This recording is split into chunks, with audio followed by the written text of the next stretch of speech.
What if I told you that the plants already thriving in your garden right now are quietly holding everything you need for next year's entire garden inside them, completely free, and that learning to harvest and store those seeds properly is one of the single most empowering skills any beginner gardener could ever pick up? Stick with me, because by the end of this, you're going to know exactly how to harvest and store your own seeds for next season, and how the choices physics with this year's plants directly determine how successful next year's garden will be. If you've ever bought the same seed packets year after year, without realizing your own garden could genuinely supply them for free, I want you to understand something important. Seed saving isn't some advanced, complicated skill reserved for experienced growers. It's one of the oldest, most fundamental gardening practices in human history. And with a handful of correct techniques, it's genuinely accessible to any beginner, willing to pay a little extra attention to their plants at the end of the season. Beyond the genuine cost savings, saving your own seeds year after year actually produces plants increasingly well adapted to your specific yard's soil, climate, and growing conditions, since you're selecting seed from whatever genuinely thrived in your exact garden rather than plants somewhere else entirely. Let's start. What happens well before harvest even begins, because how you grow and care for your seed-producing plants throughout the season genuinely, this determines the quality of seed you'll eventually collect. Watering these particular plants consistently during their active growing and flowering stages genuinely supports the plant's overall vigor and its ability to produce well-formed, viable seed, though as your chosen seed plants approach their final maturity stage, when seed pods or fruit are visibly ripening. Reducing watering somewhat actually helps, allowing seeds to dry down naturally on the plant, rather than staying artificially moist right up until harvest, a mistake that genuinely reduces both viability and storage life. Fertilizing your seed-saving plants with a balanced approach throughout the season, rather than pushing excessive nitrogen that favors leafy growth over reproductive development, genuinely supports stronger flower and seed production, since the plant's energy needs to go toward creating genuinely viable seed rather than simply growing bigger and leafier. What functions as pruning for seed saving specifically is actually a practice called roguing, removing any plants that show weak growth, disease, or off-type characteristics before they have a chance to flower and potentially cross-pollinate with your genuinely healthy, true-to-type plants. This is genuinely one of the most important, if often overlooked, steps in successful seed saving, since seeds collected from a diseased or genetically inconsistent plant will produce weaker, less reliable offspring the following season. Actively removing these plants early, rather than allowing them to flower and potentially pass along their traits, genuinely protects the quality of your entire seed collection. Now let's talk about the actual harvest process, since different plant types genuinely require different techniques. For dry-seeded plants like beans, peas, lettuce, and most flowers, allow seed pods or heads to fully mature and dry on the plant itself before harvesting. The pods should genuinely rattle, or the seed heads should feel crisp and brittle, rather than green and pliable. Harvest on a dry day, and continue air drying indoors for another 1 to 2 weeks before storage to ensure genuinely complete moisture removal. For wet-seeded plants like tomatoes, cucumbers, and squash, the seeds are genuinely embedded in moist fruit tissue, requiring you to scoop out the seeds along with their surrounding pulp. And for tomatoes specifically, fermenting this mixture in water for a few days genuinely helps break down the gel coating around each seed that would otherwise inhibit germination. After fermentation, or simple rinsing for other wet-seeded types, spread the cleaned seeds on a paper towel or screen to dry thoroughly before storage. Choosing which specific plants to save seed from genuinely matters as much as the harvesting technique itself, since you're essentially selecting the genetic foundation for next year's entire garden. Seed from whatever plant happens to be convenient at harvest time. Take note throughout the growing season of which individual plants genuinely performed best. The tomato that produced the most abundant, flavorful fruit, the bean plant that stayed healthiest despite a wet summer, the zinnia with the most vibrant, longest-lasting blooms, marking these standout performers, with a simple ribbon or tag, while they're still actively growing, helps you remember exactly which plants earned the right to become next year's seed source.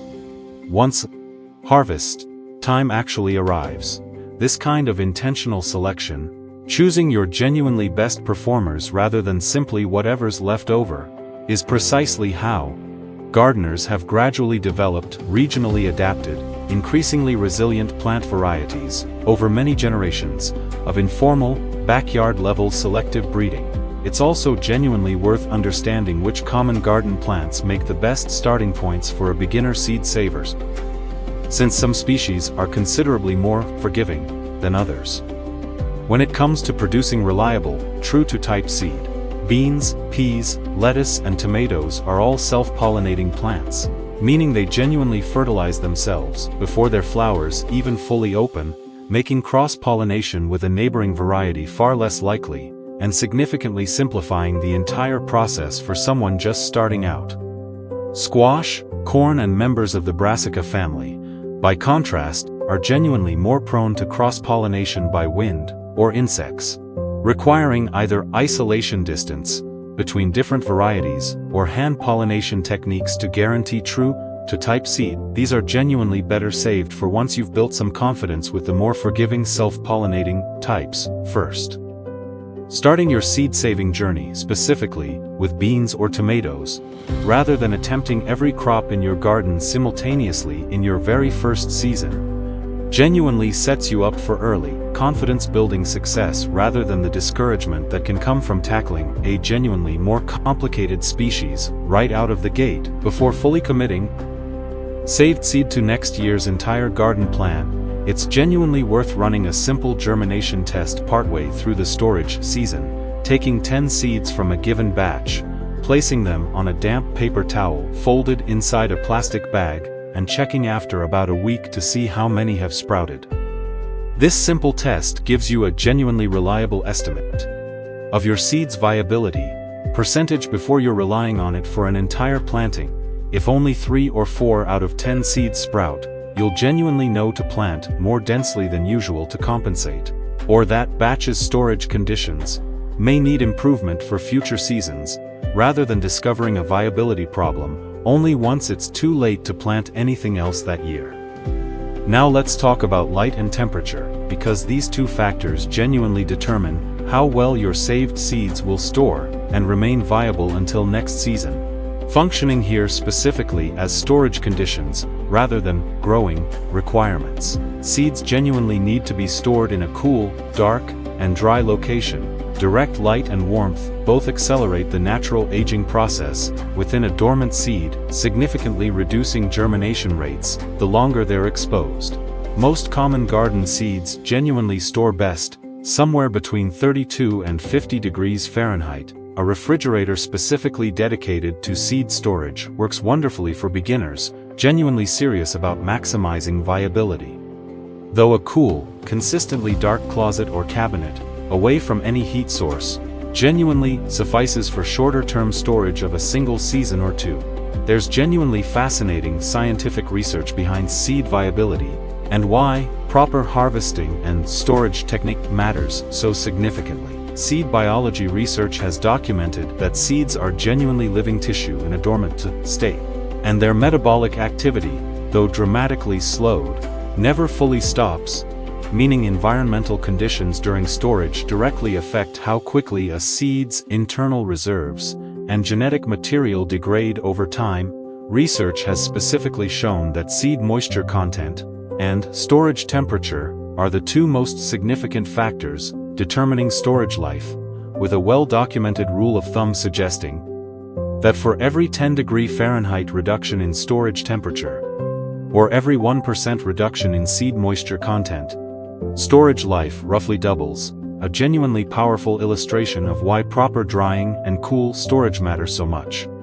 Beyond the seed science itself, there's meaningful research on the psychological and practical value of seed saving specifically as a self-sufficiency practice, studies on food security and resilience behaviors, have found that households maintaining their own seed supply report measurably greater confidence in their ability to weather supply disruptions or unexpected costs, and there's genuinely something deeply satisfying, documented across multiple qualitative studies on gardening psychology, about completing an entire growing cycle. From seed to harvest and back to seed again, a sense of participating directly in a natural process rather than simply purchasing inputs from outside sources each year. Watering correctly relates to seed saving in a genuinely specific, timing-sensitive way beyond the general growing season care already discussed. During the critical final drying down period, whether that's dry seed pods maturing on the plant or wet-seeded fruit ripening fully before harvest, avoid watering directly onto seed heads or pods specifically.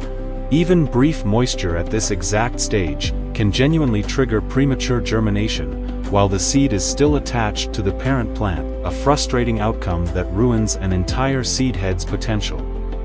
For wet-seeded vegetables like tomatoes, allowing the fruit to ripen fully, genuinely past the point you'd normally harvest for eating, on the vine before collecting seed, ensures the seeds inside have reached full maturity and genuine viability. Fertilizing and pruning, already discussed in the context of supporting strong seed production and roguing off type plants, deserve one additional consideration specifically related to labeling and organization. Once you've moved into the actual harvest and storage phase, properly labeling every batch of saved seed with the plant variety and the year it was collected genuinely prevents the common beginner mistake of ending up with a drawer full of unlabeled mystery seeds. A year or two later, a simple envelope with handwritten details, or a small labeled jar, genuinely takes only a moment but saves significant confusion and wasted growing space down the road. Even with careful technique, beginners occasionally run into a few common problems, so let's troubleshoot the most frequent ones. If your saved seeds show low germination rates the following season, despite what seemed like proper harvesting, check whether they were genuinely dried thoroughly enough before storage. Residual moisture is genuinely the single most common cause of poor seed viability. And going forward, extending your drying period by an extra week beyond what feels necessary usually resolves this issue. If you're unsure whether a particular plant will actually produce seed true to the parent, this genuinely depends on whether it's an open-pollinated or heirloom variety, which will produce genuinely true to type offspring, versus a hybrid variety, labeled as F1 on seed packets, which will not reliably reproduce the same characteristics. Checking your original seed packet or plant tag for this information before investing effort into saving seed from a specific plant prevents disappointment later. If you're concerned about cross-pollination between different varieties of the same species growing near each other in your garden, particularly relevant for squash, corn, and various brassicas, researching your specific plant's isolation distance requirements, or simply growing only one variety of a particularly cross-pollination-prone species per season, genuinely protects the genetic purity of your saved seed. And if stored seeds develop mold or a musty smell despite your best drying efforts, this genuinely indicates the seeds weren't fully dry before storage. Discard visibly moldy seed rather than risking it. And for future batches, consider adding a small packet of silica gel or a few grains of uncooked rice wrapped in a cloth to your storage container to help absorb any residual moisture.